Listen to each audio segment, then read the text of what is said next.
Menurut Anda, apakah wajar anak pejabat diberikan komplimen naik pesawat jet pribadi gratis? Atau itu tidak wajar?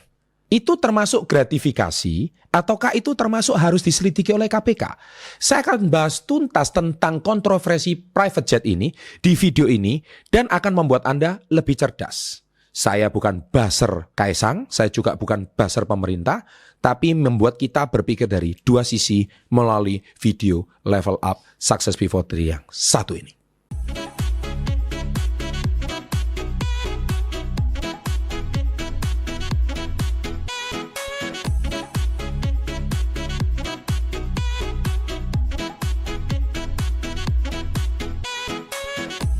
Welcome to Success Before 30, Business and Financial Mentoring. Sahabat entrepreneur, salam hebat luar biasa. Selamat datang di video Success Before 30 kembali. Mungkin Anda berpikir, wah ini Pak Chandra lagi membela Kaisang ya, karena barusan ketemu sama Kaisang. No, saya selalu memberikan insight dari dua hal yang berbeda. Saya membuat video ini tidak disponsori oleh siapapun, ini murni dari opini saya. Baru-baru ini kita dihebohkan dengan kasus Kaisang dan Erina. Mereka berdua sedang melaksanakan perjalanan honeymoon, merayakan anaknya yang sudah mau lahir. Dan akhirnya berita muncul di Kompas, TKN, Bella gaya hedon, Kaisang Erina yang masyarakat juga banyak yang pakai private jet. Saya setuju, saya sendiri juga pernah naik private jet. Dan saya sendiri juga kalau misalkan Anda ke Jakarta, Anda bisa melihat di situ kalau misalkan di terminal 1 ya, terminal 1 itu memang sekarang tidak banyak dibuka itu untuk pesawat pribadi. Saya melihat di sana itu mostly ada hampir 100 private jet yang saya lihat. Dan itu milik pengusaha, milik pejabat, dan milik ketua partai.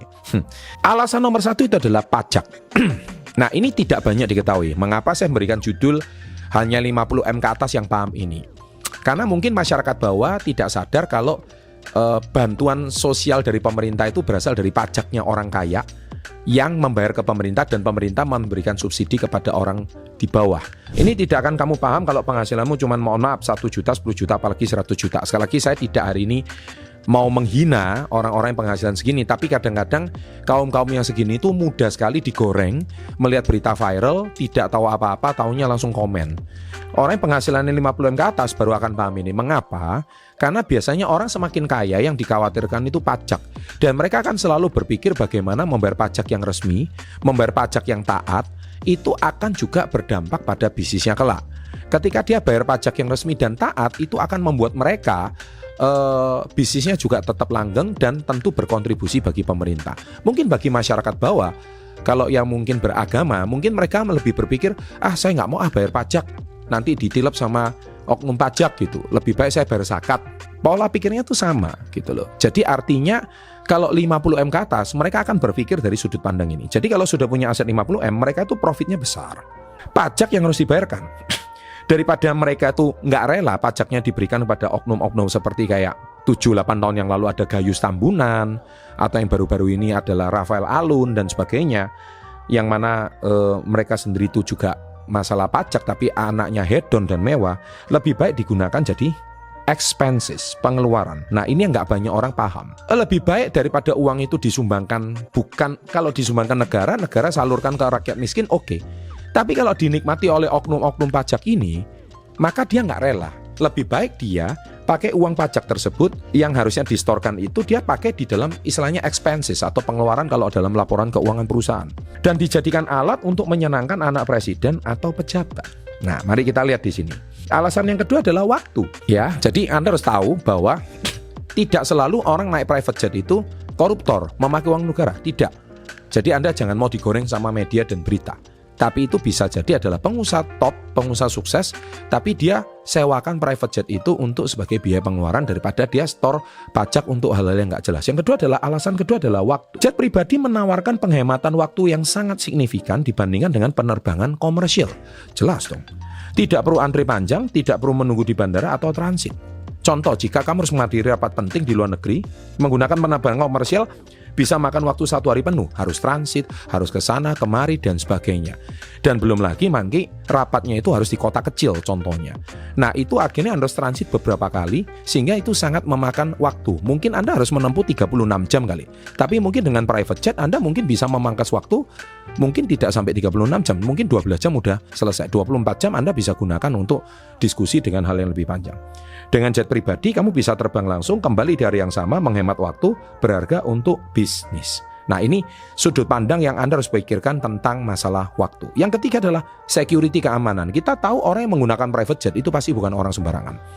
Mereka tuh pasti memiliki bisnis yang besar, mereka pasti memiliki kekuatan politik yang besar, mereka juga pasti memiliki dalam tanda kutip musuh politik yang banyak, mungkin juga musuh bisnis yang banyak, ya kita juga tidak pernah tahu. Alasan keamanan adalah prioritas bagi orang kaya, itu pasti. Bayangkan saja kalau kita mau lewati pesawat ekonomi, kita harus menunggu, ya di situ ada orang, banyak, ini kan pengusaha ini gitu, ini kan pejabat ini gitu. Banyak orang pada minta foto, banyak orang berebut, terus kemudian kita lihat aja timnas sepak bola kita sekarang. Ketika mereka sudah jadi super VVIP di bintang lapangan, betapa banyaknya fans yang ingin berfoto sama mereka dan ingin berebut jabat tangan sama mereka. Dan kita tidak tahu namanya penonton itu, kalau cuma mau minta foto nggak apa-apa. Tapi seringkali kan ada penonton yang terselubung, yang memang punya niat buruk. Ya, seringkali mungkin ada barang bawaan apa, mungkin dijambret sama dia. Kita nggak ada yang tahu. Jadi setiap kali kita tidak bisa mengontrol kemauan seseorang, begitu juga dengan pengusaha kaya raya tadi. Jadi jet pribadi memberikan privasi dan keamanan tingkat tinggi jauh dari gangguan orang asing. Contoh, misal seorang pengusaha penting atau pejabat publik tidak ingin ada orang yang mengetahui jadwal perjalanannya. Benar, karena kita tidak boleh tahu gitu. Yang terpenting selesai. Terbang dengan jet pribadi memberikan privasi dan mengurangi resiko ancaman keamanan. Dan yang alasan keempat adalah mengatur sesuai keinginan. Jelas dong. Dengan jet pribadi Anda bisa ngatur segala sesuatu sesuai dengan keinginan Anda, mulai dari waktu berangkat, makan, hingga disajikan selama penerbangan. Tidak diatur oleh maskapai, tapi kamu yang mengatur. Karena kalau kita pergi sesuatu, kalau kita diatur oleh maskapai, ya kita harus ikuti makan apa, kemudian duduk di seat nomor berapa, itu semua sudah diatur. Sedangkan private jet kan bebas, kita mau terbang jam berapa, pulang jam berapa, mau makan apa, pramugarinya kita yang tentukan, pilotnya kita yang tentukan. Itu semua kita yang kontrol, karena semua sesuatu ya seperti kayak kita punya mobil pribadi lah, kita punya supir pribadi, kita kan mau berangkat anytime bisa gitu. Bukan kita naik kendaraan umum atau transportasi umum, kan kita harus menyesuaikan jadwal busnya, berangkat jam berapa, pulang jam berapa. Kan kita tidak bisa mengontrol supir bus itu siapa namanya, kita juga tidak bisa mengontrol kita mau duduk di seat nomor berapa. Jadi contoh, bayangkan kamu bisa terbang kapanpun yang kamu mau, memilih makanan favorit untuk di atas pesawat, dan bisa mengatur suasana kabin supaya sesuai dengan moodmu. Semua bisa diatur sesuai keinginanmu supaya bisa merasa ketinggian di rumah sendiri meskipun berada di 30.000 kaki. Serta satu lagi, seringkali private jet itu juga digunakan untuk tempat meeting. Ya, yang mana mungkin karena yang naik private jet itu kan sama-sama orang sibuk. Mereka tuh nggak punya waktu untuk bertemu meeting di tempat tertentu. Sehingga ketika mereka pergi ke sebuah tempat, maka mereka akan meeting selama 2 jam, 3 jam di atas private jet itu untuk sesuatu yang sangat penting. Nah, di atas itulah kita mempunyai sebuah privacy yang mana mungkin tidak mungkin ditemukan jadwal kalau kita ketemu di kopi darat contohnya. Nggak seperti orang-orang yang, mohon maaf ya, punya banyak waktu untuk ngafe di kopi darat. Mereka nggak punya waktu karena mereka sangat sibuk. Ya, kenapa saya bisa ngomong kayak gitu? Ya mohon maaf ya Bapak Ibu, saya sendiri juga banyak sekali teman relasi pejabat. Bukan cuma relasi pejabat, di divisi departemen apapun saya juga banyak kenal, termasuk ketua partai, termasuk juga hari ini pengusaha-pengusaha papan atas, Crazy Rich Indonesia juga saya juga banyak kenal. Sehingga saya tahu betapa susahnya mencocokkan waktu untuk bertemu dengan mereka. Nah, alasan yang kelima adalah income tambahan. Tahukah Anda kalau private jet itu bisa disewakan? Yang saya tahu private jet itu sewanya adalah $9.000 per 3 jam. Ini sudah rate rata-rata. Ini yang saya tahu, $9.000 sekarang katakanlah harga 150 juta per 3 jam.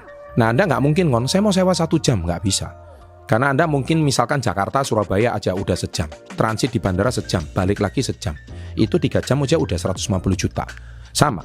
Jadi jet pribadi bisa mendapatkan sumber pendapatan tambahan kalau misalkan jet pribadi itu tidak dipakai. Contoh, Anda pergi ke Surabaya, nah tapi Anda private jet itu nganggur daripada nganggur sejam, lebih baik ngantar pejabat yang lain dulu kemana-mana selama sejam, setelah itu baru balik lagi. Itu juga bisa karena sudah termasuk 3 jam. Jadi contoh, banyak pemilik jet pribadi menyewakan di saat mereka datang pulang, tapi sebelum datang perginya, tapi sebelum pulang dia gunakan waktu 2 jam atau 3 jam itu untuk disewakan ke orang lain. Itu sangat efektif juga. Itu bukan hanya mengurangi biaya operasional, tapi juga memberikan penghasilan tambahan bagi mereka juga. Nah, yang keenam adalah bisa lebih produktif dan privacy terjaga. Ini penting, privacy. Karena orang-orang papan atas yang punya 50M ke atas, mereka tuh butuh privacy. Mereka waktunya udah habis bekerja, habis di kantor, kemudian habis untuk meeting dan sebagainya, mereka itu butuh privacy. Jadi privacy terjaga, jet pribadi memungkinkan pengusaha untuk terus bekerja selama penerbangan tanpa gangguan. Hal ini membuat waktu yang dihabiskan di udara menjadi produktif, karena 3 jam itu bisa menghasilkan sesuatu. Contoh, misal kamu bisa mengadakan rapat bisnis di atas pesawat atau bekerja tanpa terganggu oleh penumpang yang lain. Ini sangat membantu mereka yang punya jadwal padat dan perlu memanfaatkan setiap menit waktu perjalanan mereka. Nah, ini Anda kan tidak paham kan kalau penghasilan Anda masih, mohon maaf, belum sampai 50M. Mungkin Anda berpikir, ngapain sih ya orang itu buang-buang duit 150 juta. Ngapain orang naik bisnis kelas sekali terbang ke Eropa contohnya gitu, ya kan, one way mungkin menghabiskan satu orang 200 juta. Ngapain sih naik first class menghabiskan 300 juta? Itu pasti ada sesuatu selain faktor kenyamanan. Alasan ketujuh adalah kenyamanan dan kemewahan. Jet pribadi memberikan pengalaman terbang yang nyaman dan mewah dengan fasilitas jadwal terbang sesuai dengan keinginan. Contoh, dengan jet pribadi kamu bisa terbang kapan saja sesuai dengan kebutuhanmu. Tidak perlu repot mencari jadwal penerbangan tetap seperti maskapai komersial. Misalnya jika kamu pergi mendadak ke luar negeri, private jet bisa kapan saja. Ini edukasi tentang private jet ya. Alasan ke-8 adalah akses lebih banyak airport. Jet pribadi bisa mendarat di bandara kecil yang tidak mungkin diakses oleh penerbangan komersial. Contohnya, Anda mungkin hari ini mau terbang ke kecil di Amerika. Kita katakanlah kota itu apa, misalkan apa gitu namanya. Tapi pesawat komersial itu cuma maksimal terbang sampai New York. Nah, New York mungkin harus akses ke kota itu, ke pedesaan itu. Nggak bisa, tapi pedesaan itu punya lapangan bandara kecil yang hanya bisa diakses oleh private jet atau helikopter. Keuntungan yang menggunakan private jet adalah seperti itu, Anda bisa langsung terbang direct. Nggak usah jauh-jauh, kita ke Papua aja. Mungkin Papua itu daerah banyak pegunungan. Kita mungkin mau pergi ke sebuah daerah tertentu, kita nggak mungkin naik pesawat komersial, naik Garuda Indonesia contohnya, nggak mungkin. Naik Batik Air contohnya, nggak mungkin. Tapi Anda harus menggunakan pesawat pribadi atau pesawat charter untuk mengakses ke daerah tersebut. Nah, inilah sebuah pengetahuan yang kita harus pahami, bagaimana sebetulnya private jet itu sangat memudahkan aktivitas kita.